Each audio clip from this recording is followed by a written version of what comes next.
Welcome to the Old Time Radio Westerns. I'm your host, Andrew Rhynes, and let's get into this episode. This episode is going to be Western Stories. On today's story, it's going to come from Escape. Original air dates December 17th, 1950.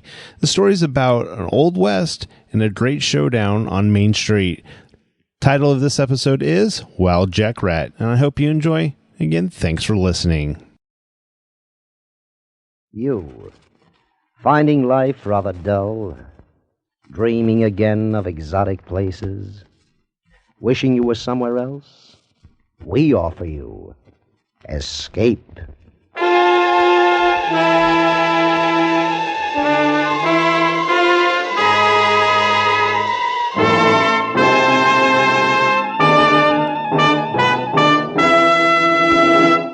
Escape with us now to the Old West and the unusual story of a merciless professional killer, as Ernest Haycox tells it in Wild Jack Rhett.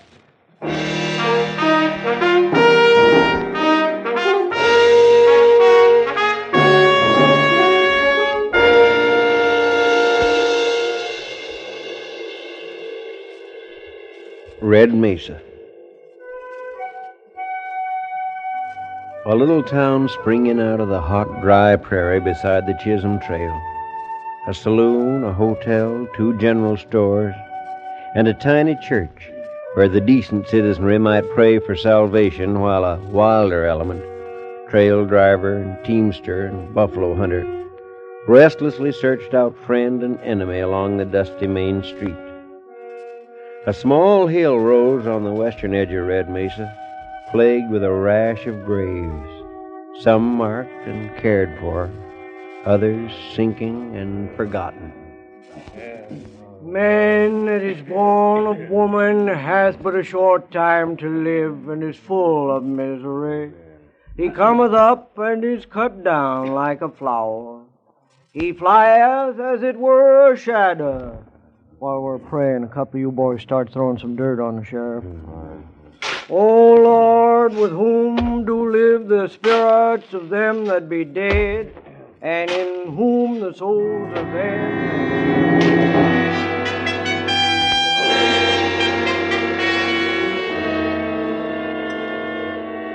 And that same evening, a committee of the leading citizens of Red Mesa gathered together at Mayor Wayne's home to decide upon a new sheriff. All right, gentlemen, sit down and let's get this settled. Gentlemen, to make this town a decent place for our women folk and children, we've got to have a Sheriff Todd Mallon and his kind can't kill. We need the toughest gunfighter available, and I want to propose... Just a minute, Mayor Wayne. Let me speak. All right. Go ahead, Bo Allen. I don't think we should get all upset just because we lost another sheriff. Jim Speed worked out fine for Red Mesa. All we need is another sheriff just about like him. I expected that, Bo Allen. All you look out for is to keep that saloon of yours full of anybody who'll buy whiskey and gamble. I still propose we reform this town by sending for a man some of you may have heard of. Jack Rhett. Gentlemen, I do want my saloon full. And full of the only men who'll bring any money at all into Red Mesa. Cowpunchers coming up the Chisholm Trail with Texas cattle. Thirsty men on the prod from a long drive. But you give them Jack Rhett instead of a little fun, and this town will go broke. We'll chance that, Bo Allen. We'll chance that. What about Matt Travener? What's he got to say? I've nothing to say, gentlemen. As U.S. Deputy Marshal for the district, my job is strictly outside Red Mesa. You run your town any way you like. I'll handle the surrounding territory. Know anything about Jack Rhett, Travener? Just by reputation. Professional town tamer. And I've heard he's the most cold-blooded killer ever drew a gun. Ravener's right. We can't afford a man like that here. Let's put it to a vote, gentlemen. All in favor of sending for Jack Rhett, raise their right hand. 5-1. The matter is settled, gentlemen. Good night. Yeah, good night. Hi, Wayne. You'll wait and see Mary, Travener? If you don't mind, Mayor. Of course. Sit down. She'll be out in a minute.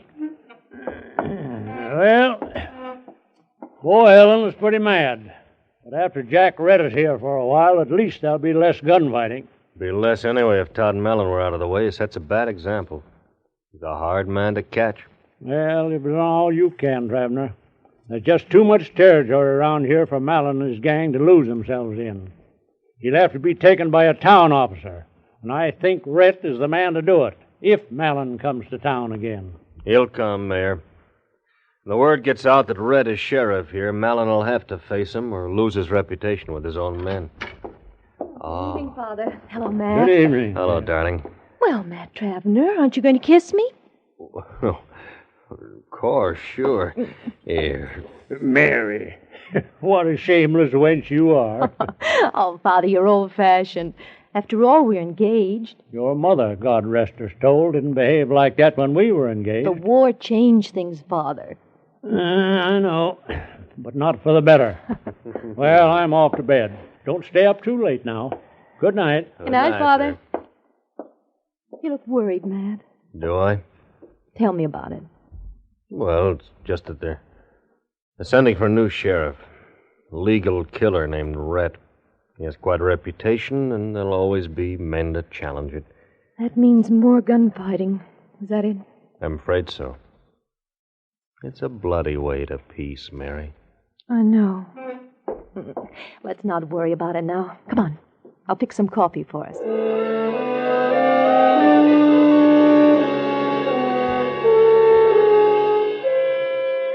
3 weeks later, Wild Jack Rhett rode into Red Mesa.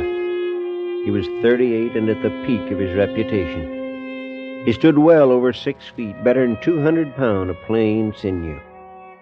Tawny blonde hair grew long in the frontier style, and his features, fair and tinted like a girl's, were boldly aquiline.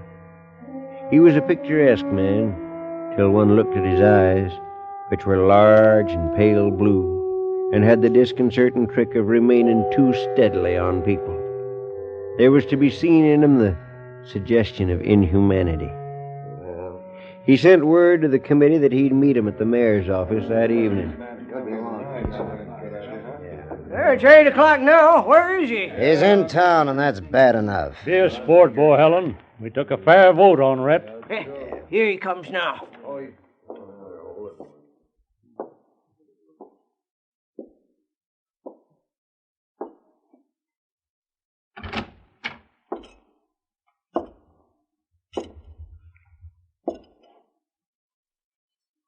My name is Jack Rhett. I have your offer. I'm Peter Wayne, mayor of Red Mesa. Do you accept it? Depends on what you want. Tell me. Well, Rhett, this is a difficult town. The Chisholm Trail lies just across the river, and we get most of our money from the riders passing through with Texas cattle. Now we want them to have a decent time for their money, but we don't like a lot of gunplay and killing. I've always been accustomed to complete authority, Mayor. I presume to know my job, and I won't have interference. That's agreed, Rhett. By the way, the last sheriff had a rule that riders leave their hardware at his office. He had trouble enforcing it. A poor rule. Let 'em pack their guns. That gives the wild ones a fair chance at you. I never give a man a fair chance at me. Is that all, gentlemen?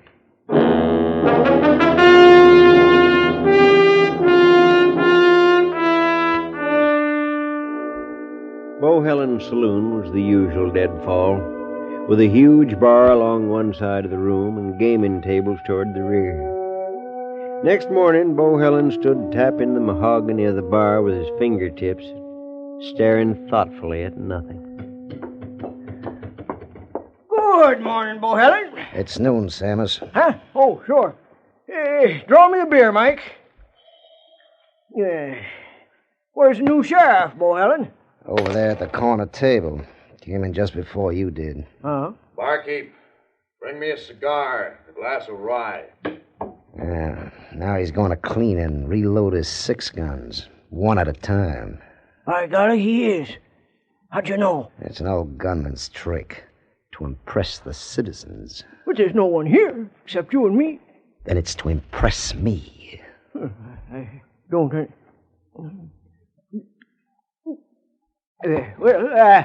Goodbye, Bo Helen. Mike.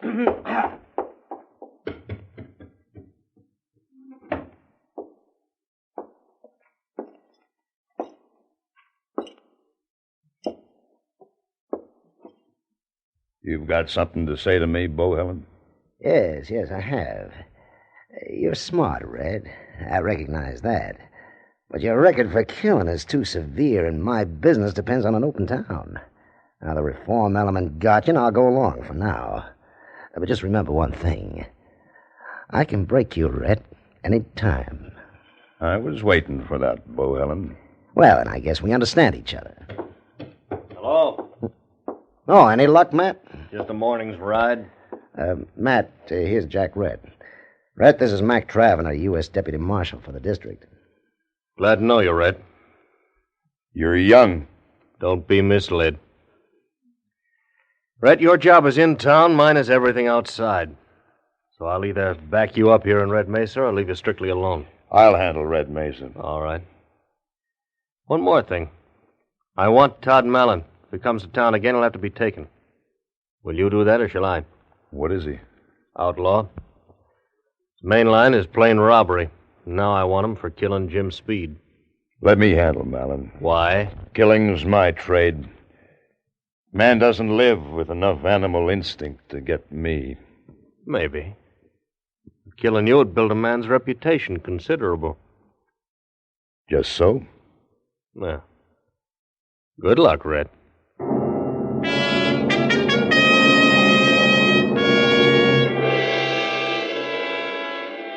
There was peace for a full week in Red Mesa. And then on Saturday night, Matt Travener's prediction came true. Jack Rhett was at his customary post just opposite Bohelen's saloon, in a chair on the porch of the Chinook Hotel, obscured by the shadows and watching the crowd, his cold, pale eyes half concealed by cigar smoke. Trouble found him thus. Evening, Sheriff. Good evening, ma'am. Keeping an eye on the boys, huh? Oh, shoot!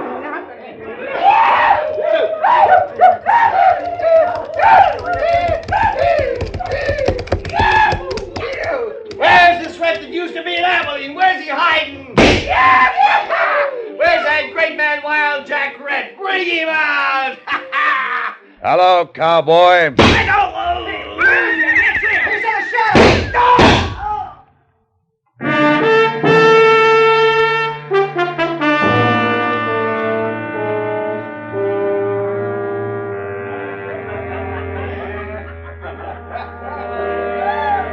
That's a lot of killing for one sheriff. 3 men. I don't like it. Forget it, friend. Have a drink and forget it. You're Bohelen, ain't you? That's right. Come on now, have one on the house. Now, Mike, fix him up. I can pay for my liquor. Yeah, me too. You never gave him a chance. What kind of sheriff you got stands in a shadow and kills 1 man, and then jumps 50 feet from his gun flash and shoots down 2 more? Those boys never had a chance at him. Just drink your drink, cowboy. That was the most merciless killing I ever seen. He's a butcher. I wish I'd gunned him. Up! Rhett. Those kids are going to be still now. This is my game. They were fools to play it. Never buck a man who's spent his life learning to kill, son. Get out of town. Get out now. Red? What if I draw... Don't try it, son. Don't let your anger destroy you. Drift. Go on. Drift. Blast your town. I can hold my thirst another 200 miles up the trail. Come on, boys. We'll send word back to Texas to go around Red Mesa and let it dry to powder. Yeah, sure will. It won't do, Rhett. It'll do, Bohelen. Barkeep, bring me a glass of rye. On the house.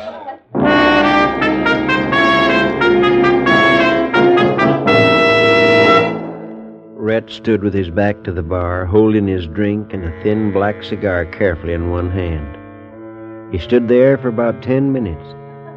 Then trouble came again.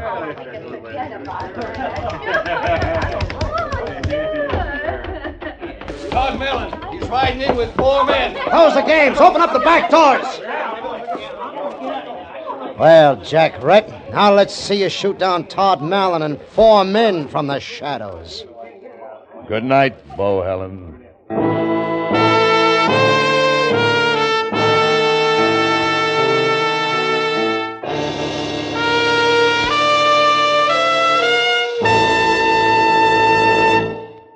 Escape, under the direction of Norman Macdonnell, returns in just a moment.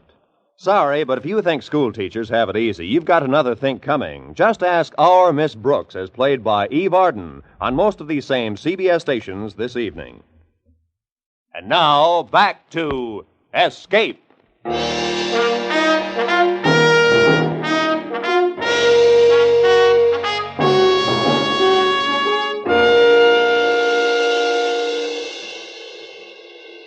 When word came to Bo Helen's saloon that Todd Mallon was riding into Red Mesa with 4 men, Jack Rhett simply walked out, crossed the street to his office, sat down and waited. 20 minutes later, Todd Mallon had arrived and departed. Not a shot fired. Then Jack Rhett went quietly to bed. But early Sunday morning, he was back in his office. Come in. Morning, Rhett. Well, Travener? There's talk, Rhett. I expect that. Now, Rhett, you told me you'd handle Mallon if he came to town. Yes, Travener. Well, they say Mallon rode into town last night with 4 men, rode right up to this office, got down, came inside. That you and he stood here with this desk between you talking. And that a few minutes later, Mallon left and rode out of town. I play the game my own way, Travener. And I don't want interference from anybody. People are saying maybe you and Mallon made a deal of some kind. Well, now, somebody's breaking the Sabbath. Know who it could be, Travener? No, I don't. Well, it's a rifle. Sounds like one of those 7-shot Spencers. Well, then it's old Hack Crow. Who's he? An old trapper. Comes to town every few months, sells his furs, gets drunk, goes a little crazy. Jim Speed always laid him away in jail to sober. Yeah, I'll take a look. You better stop him, Rhett. He's only got 2 shots left. That'll satisfy him. I doubt if he'll reload. And if he notices us and decides to shoot? Then I'll have to kill him. Hey, who's that coming out of Bo Helen's? Ewald Bay, gambler. He's a fool. Now he's getting his horse. You gonna stop him, Rhett? No, let him go. Rhett, the town is your territory, and I won't interfere. But why did you refuse a fair shot at Hack Crow? Ewald Bay is dead. Which is the more useful citizen, Travener? Crow or Bay? The West is full of gamblers.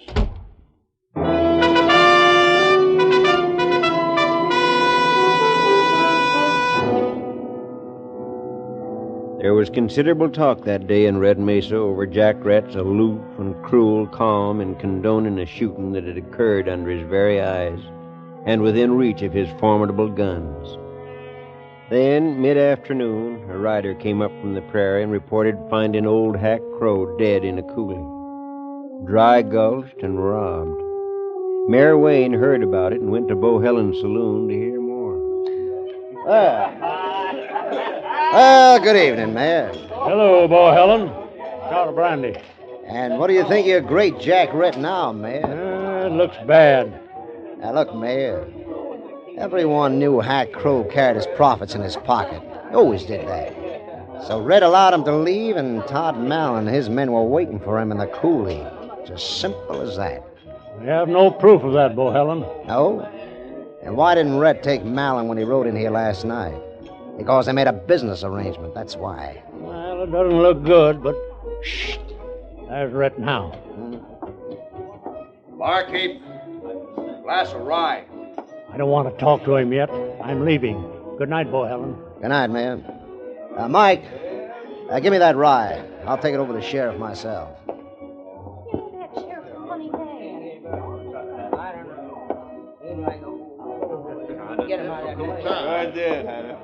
Here's your drink, Sheriff. Mind if I sit down? Game never changes, Bo Helen. I know what you're going to say. I warned you I could break you, Rhett. It's an old story to me. Every town's got one insider who plays along with the outlaws. And I knew you to be that one here when I first saw you. Running a saloon, you'd know when a cattle buyer was riding out of town carrying a specie, when the overland stage was loaded with gold. There was a quarrel over the split of profits between you and Mallon, and you fell apart. That's always the way. Very shrewd, Rhett. It's an old story, Bohelen. I know it by heart. Very shrewd. But you can't play the same game. All sheriffs are supposed to be crooked. You and Mallon had an agreeable little chat last night. Did he make you a good offer, Rhett? Maybe I should accept his offer, Bohelen, just to keep you two split. Maybe I should do that. Rhett, I've seen sheriffs come and go. It's a chancy trade. Sheriffs die. They all die. It's only a question of time. You're a hard one, Jack Rhett. You might make your peace with Mallon. It'd have to be that way, otherwise you'll have little chance of getting rid of me, Bohelen. It may be that way. I wouldn't be surprised. I always expect the worst of men, and am seldom disappointed.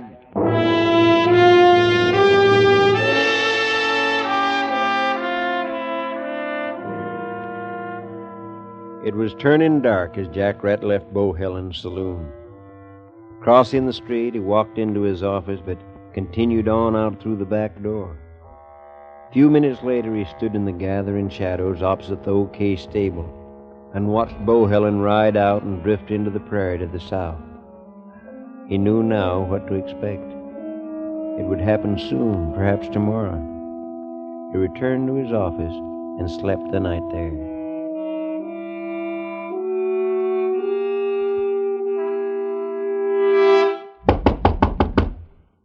Come in. Well. Morning. Rhett, I want you to meet Mary Wayne. Miss Wayne, very proud. I wanted to know you. To meet him, Mary, not to know him. Rhett lives in a closed world. See that? I have no friends. We're to be married on Thursday, Mr. Rhett. I should like you to be there. I'd be most happy. Thank you. Now, Mary, would you wait outside? I got some business to discuss with the sheriff. Of course, Matt. But don't be long. Goodbye, Mr. Rhett. Bye, Miss Wayne. Rhett, this afternoon I'm leaving to find Todd Mallon.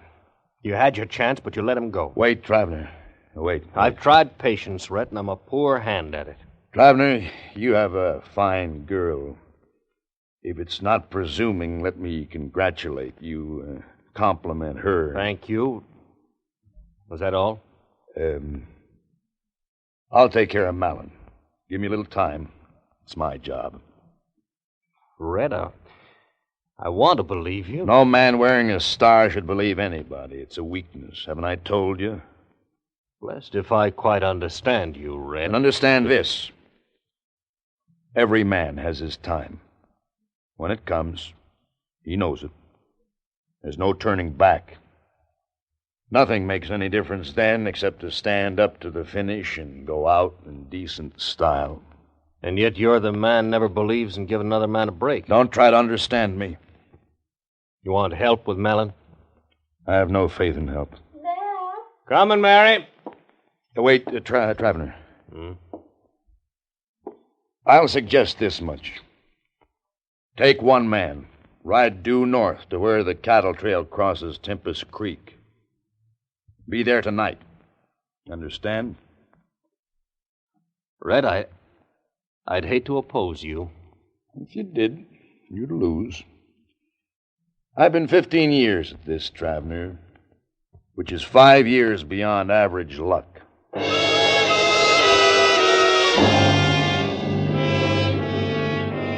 That evening, Jack Rhett took up his post on the porch of the Chinook Hotel, dressed in his best.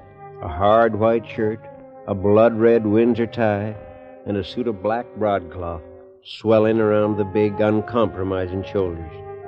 He sat there calm behind the smoke of his cigar, waiting. Full moon tonight, Sheriff. That's right. No offense, mind you.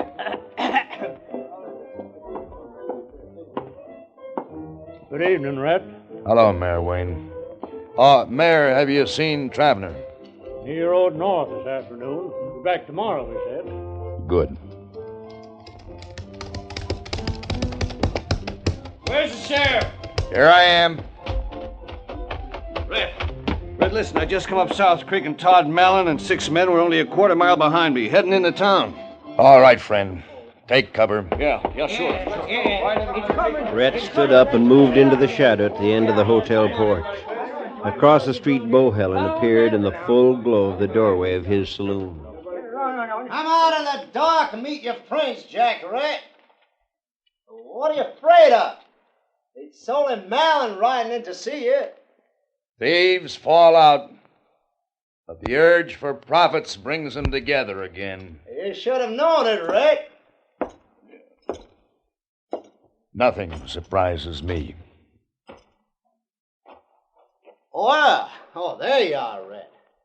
Surprised to find you exposing your great reputation out there in the middle of the street. Every man has his time. You want to try it, Helen? Or will you wait for help? I'll wait. The arriving horses came up into the moonlit street and halted at the corner of the saloon. Helen's hand lifted toward the group, and at that order the horsemen spread out until they were flank to flank all across the street. Todd Mallon advanced from the line and stopped, square and alert above the saddle. Jack Rhett stood alone in the middle of the street, his eyes flashing a hard fury. Then he dropped his cigar and ground it beneath the boot. It was a final gesture.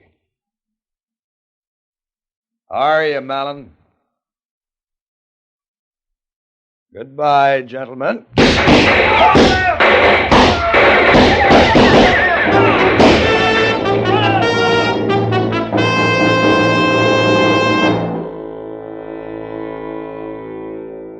Next day, Red Mesa buried some more men out on the hill and talked of Jack Rhett, who was more of a mystery to them now than when living. To all of them but one, Matt Travener. Nobody knows a killer's world, Mary. Wasn't any room in Jack Rhett for much pity. But he sent me away to save me from what he knew was coming. I think that was a kindness, although I had no fear. It was a fine thing for him to do, Matt. But they say he stood in the middle of the street to face them all in the moonlight. Why? It wasn't his style. As long as he was sure of himself, he never gave anybody an even chance, Mary. But killers live and die by instinct. And somewheres along the evening, he got the warning. After that, it was just a matter of pride. He killed Mallon and Helen before he died, standing up and in good style. And that's sort of a greatness, isn't it?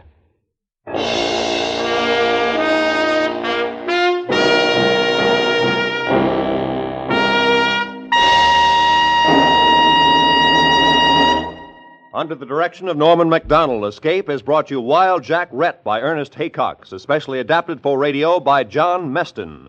Jack Rhett was played by John Dehner, with Larry Dobkin as Matt and Lou Krugman as Helen. Parley Baer was the narrator. Featured in the cast were Junius Matthews, Russell Simpson, Jeanne Bates, Paul Dubov, and Sam Edwards. The special music for Escape was composed and conducted by Ivan Ditmars. Next week, we escape with the story of two small boys who discover the most fabulous Christmas ever dreamed of, as Anthony Ellis tells it in his delightful tale, The Cave.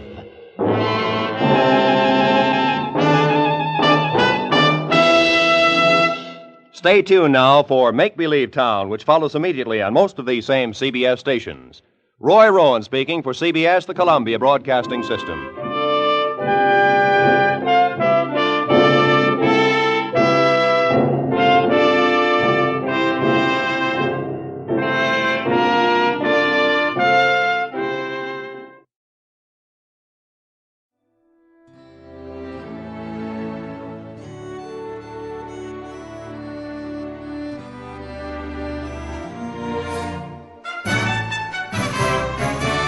This has been a presentation of OTRWesterns.com, and we hope you enjoyed. Please take some time to like and rate our shows in your favorite podcast application. Follow us on Facebook by going to OTRWesterns.com/Facebook.